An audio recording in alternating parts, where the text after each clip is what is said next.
Hello, everybody. Welcome back to We're Talking Movies. As always, I'm Andrew, joined by my co-host Cade, and we are here with another edition of our favorite movies series. And today, for our guest, we have the lovely Stefania Stefano, a actress, and also you may better know her as TikTok Rogue. Steph, would you like to introduce yourself?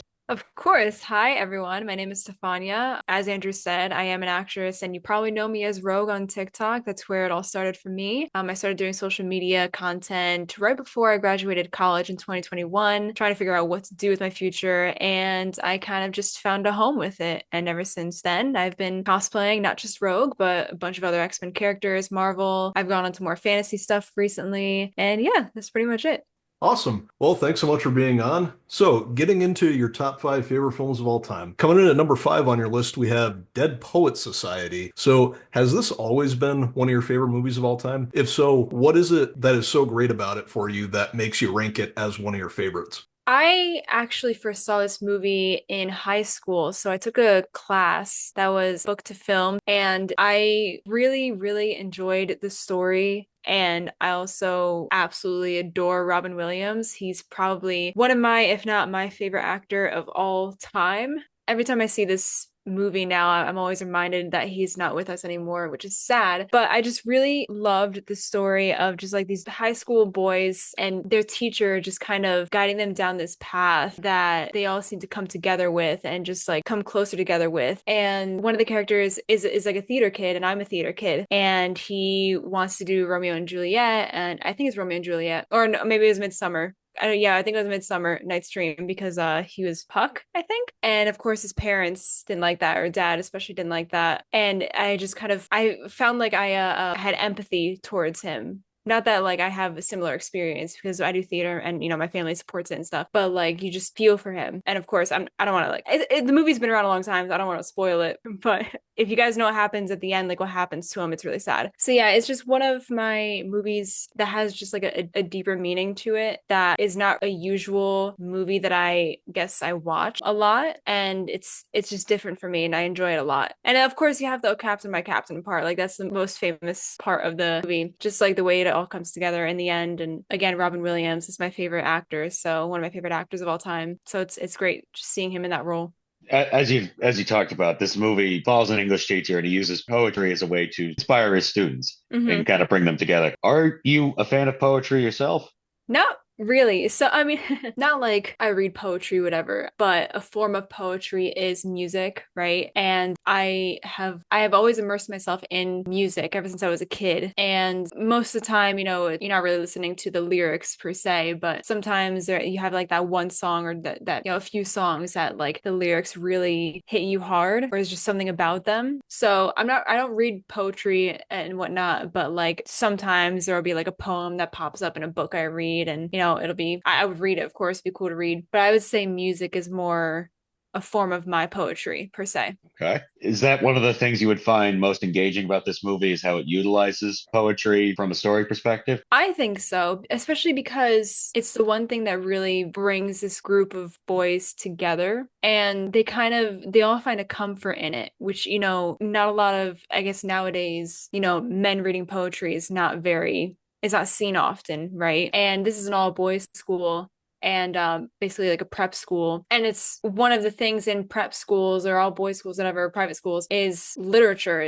Taking literature classes is huge, and poetry is like a big part of it. But just for them to have this to fall back on, have especially a teacher that they can put all their trust in, is like their guide in life, how to get through it. A lot of kids go to school and they find that in teachers, where maybe a parent is not really like your guide, or some people have like problems at home like some of these characters have, or and they go to these classes, they go to school and they find their teacher, this mentor that can kind of fill that void that they've been missing. And another aspect you brought up previously was Robin Williams is one of, if not your favorite actors, I believe you said. Mm-hmm. Man, again, as you mentioned, very sad. He is no longer with us, but a man who gave many, many great performances throughout his career. He had the likes of Good Will Hunting, Aladdin, Good Morning Vietnam, The Fisher King, and even more dramatic roles like One Hour Photo. For this to be considered one of your favorite films, do you consider this to be his best performance of all time? Oof.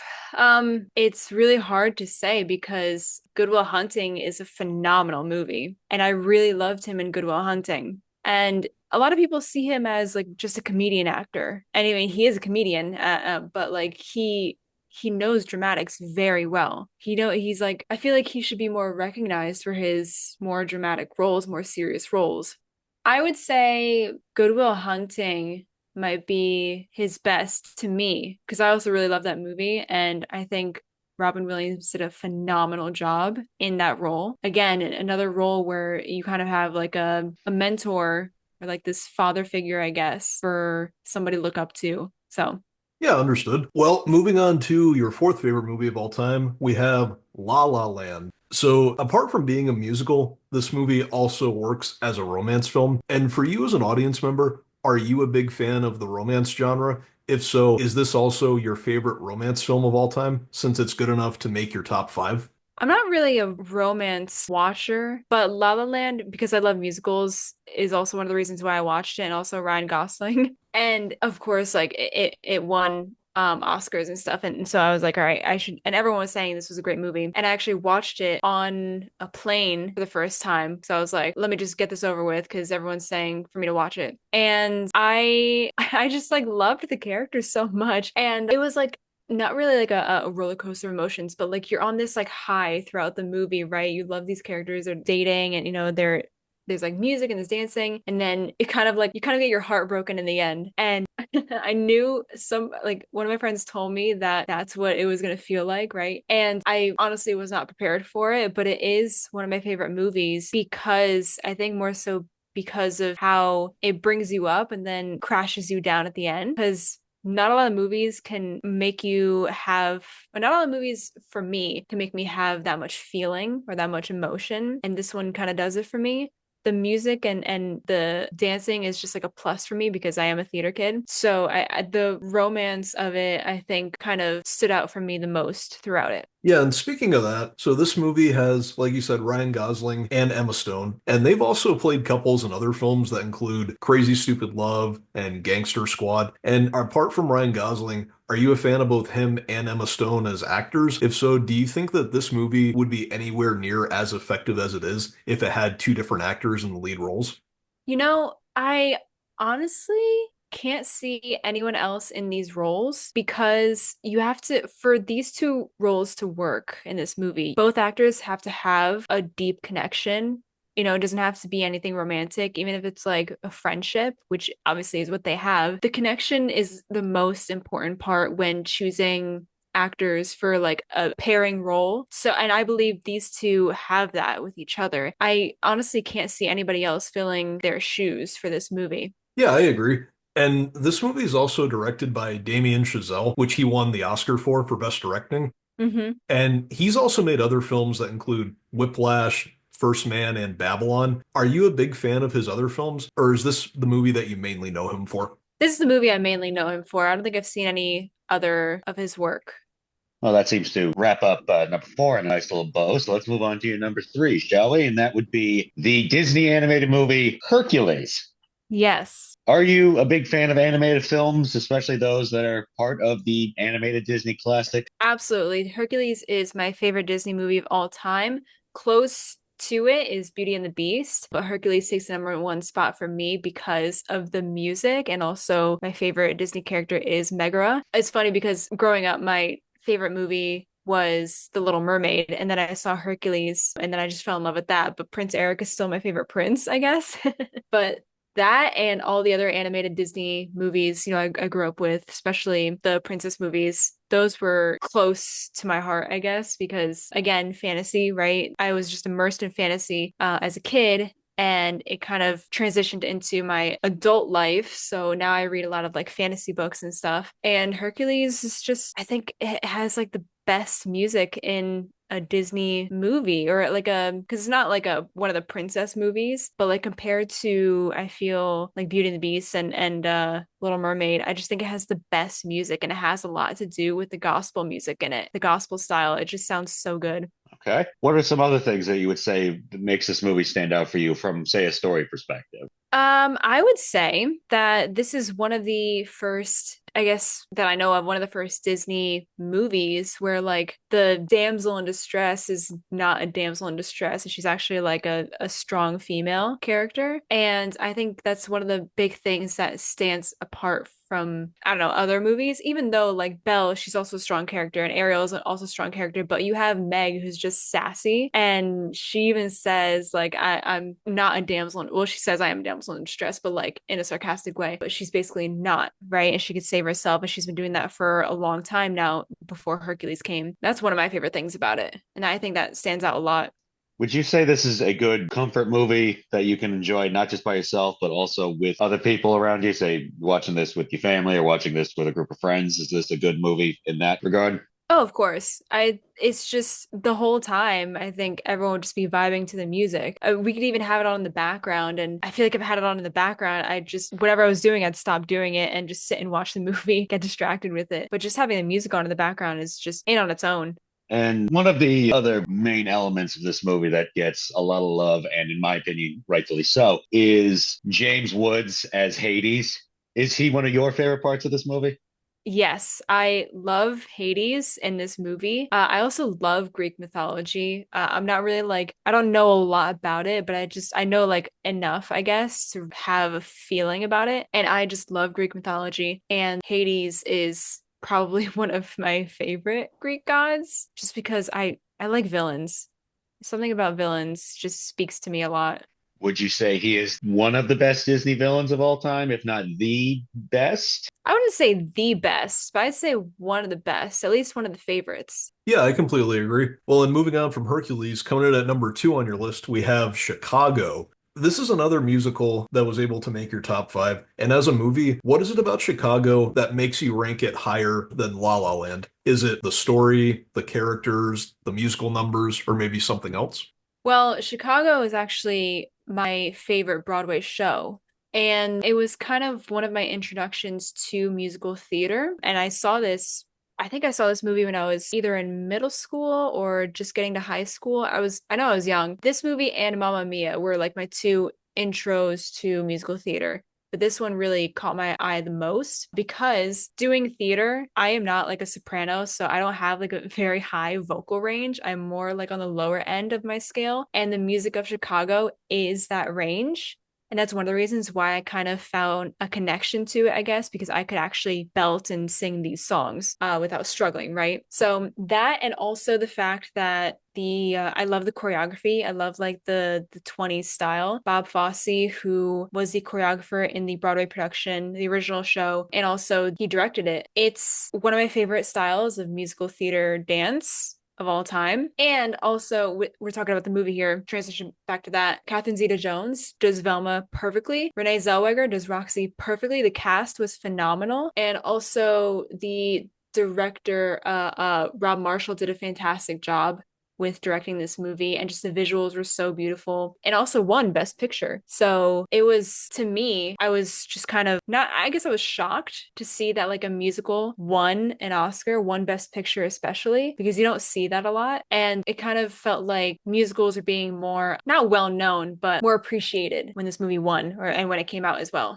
Yeah, and speaking of the cast of this movie, like you said, this movie definitely has a great cast. Renee Zellweger, Catherine Zeta-Jones, Richard Gere, John C. Reilly, Queen Latifah, and more. And looking back, is there one performance in this movie that maybe stands out for you the most? Hmm.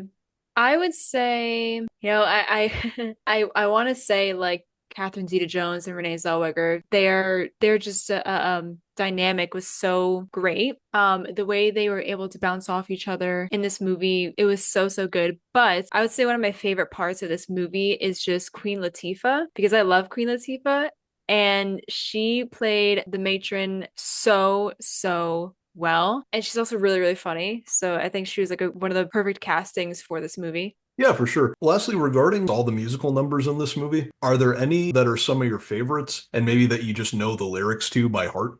Yes, so one of my favorites from this is Cell Block Tango, because the every like all the females in this number, just like their performance, the way the dance, the style is just so amazing. And also like how in the song we hear like each story from the, I guess the main, I don't know if it's 6 or 7 women that are like part of the story. And it's just really cool to see. But another one of my favorite numbers is We Both Reached for the Gun. The whole like puppetry imitating and the visuals in that one is just really pretty as well. And also the actor who plays Billy Flynn, he did a phenomenal job as well in that performance. All right, moving from your number two selection, which happened to be a Best Picture winner, let's talk about your number one spot, your favorite movie of all time, which also happened to win Best Picture. Let's talk about Lord of the Rings, The Return of the King. What a movie. I'm guessing you're a big fan of the fantasy genre as a whole in this case? Absolutely. This is one of the franchises that really did it for me for fantasy. Growing up, I watched the Lord of the Rings movies, and I honestly could have put all three of the Lord of the Rings movies as my top three, but I wanted some variety in my top five. So Return of the King had to make the number one spot for me. I only watched the extended cuts of these movies. I've never seen the theatrical cut. I don't want to see it. I don't want to see what's been taken out. I just watched the extended. As you should. What do you think that this movie, or maybe just the entire trilogy, does better when compared to other fantasy films? Because fantasy seems to be a kind of genre that it either hits really well, like Lord of the Rings, Harry Potter, or it doesn't hit at all. What did you think this trilogy or this movie in particular does better than other films in the genre? I think a big part of this has to be the cast. They have a phenomenal cast, a phenomenal lineup for this franchise. A lot of people forget this, but like you see Carl Urban in The Boys now, and they forget that he was in Lord of the Rings. And even like me, I forgot when I first watched The Boys when the like first season came out. I was like, why does he look so familiar? And then I looked him up and I was like, oh my God, he was in Lord of the Rings. That's why. It was years ago. That's why I forgot. So obviously, also he has like more hair, facial hair, whatever. So obviously not recognizable. But their cast and Viggo Mortensen by himself as Aragorn is like a standout character in this franchise. Like I love Frodo, love Elijah Wood, but Aragorn really stood out the most, especially in this movie with him being, you know, the king that returns, right? And this was like a big start for a lot of actors. They had a lot of like seasoned actors in this movie, but also some of them being like the hobbits especially, a lot of those actors were like just starting out and this was their big break kind of. So I think they're one of the main reasons why this franchise it's so appreciated and loved. Another big thing probably has to be Peter Jackson, the way he approached this movie, the way he set this movie up or this franchise up, the way he came up with like how to shoot certain scenes and like the visuals and also the writing. The writing's a huge part. Obviously, it comes from Tolkien, right? The original Lord of the Rings books. This comes from Tolkien's work. And a lot of people don't realize that Tolkien, 1973, he died. And I learned this recently that Christopher Lee actually knew Tolkien. So that's like a pretty awesome fun fact to learn from like these movies and stuff. But yeah, to have that connection to the author of this franchise you're in is actually a pretty cool detail. So all thanks to Tolkien for his work because without his work we wouldn't have this movie. And for this to be your favorite movie of all time, would you argue that this is also amongst the greatest movies ever made? Oh yeah. I think this is one of the best franchises ever made. I can't think of anything that comes close to it. I'm sure there are things that can come close to it, but I can sit and watch these movies just all day. I can watch them back to back. And it's one of those franchises where it's like, I don't want them to touch this franchise. Just leave it alone. Leave this like how it is and just, I don't want anything to be ruined for me for Lord of the Rings. Even though I know like Amazon has their own show, which I actually haven't seen. I've heard some like good and bad things about it, but maybe I'll catch up on it one day. As a big fan of this movie, what do you think current filmmakers can learn from making movies that do have such a grand scale to them, like, well, this movie, but also the entire Lord of the Rings trilogy? Ooh, I'd say don't be afraid to not use CGI. Don't be afraid to use practical stuff because these entire movies, this is back in like 1999 to 2003. That's like the range of these movies in filming. And the CGI wasn't like how it is today, right? And even when you see some CGI today, you're like questioning it, like it doesn't look that great. But back then, they were all doing practical effects. And a lot of people still do practical effects nowadays, which is respected, and I love that. But I think more filmmakers should go the practical route because it'll look more realistic and it'll kind of like give you a creativity to how you're doing this movie because you have to think, how is this going to work? What can I do? It kind of makes I guess like the blood flow in your brain of ideas you can come up with of how you can make this look real. And that's what Peter Jackson did along with the crew that worked on the set and the effects for this movie is they thought of ways they like we want to do this. They thought of ways how they could do that and they did it. And you can see like some of the behind the scenes stuff of like how they shot some things and it's pretty cool. Pretty cool to learn. I think more people should be doing that. Very good. Well, is there anything you want to hype up or advertise your socials to our loving audience? Yeah, so you guys can follow me on Instagram at Stefania underscore Sassano and on TikTok at Stefania Sassano. And you'll find a lot of my content on there is a mix of X-Men, Marvel stuff, and more recently fantasy stuff. And yeah, just come join the fun. All right. And on that note, I've been Andrew. That's been Cade. Stefania, thank you for joining us. Thank you for having me. And as always, this is We're Talking Movies. Please make sure to like and subscribe and make sure to follow us on Instagram, Twitter, and Threads. Thank you all very much, and we will see you all very soon.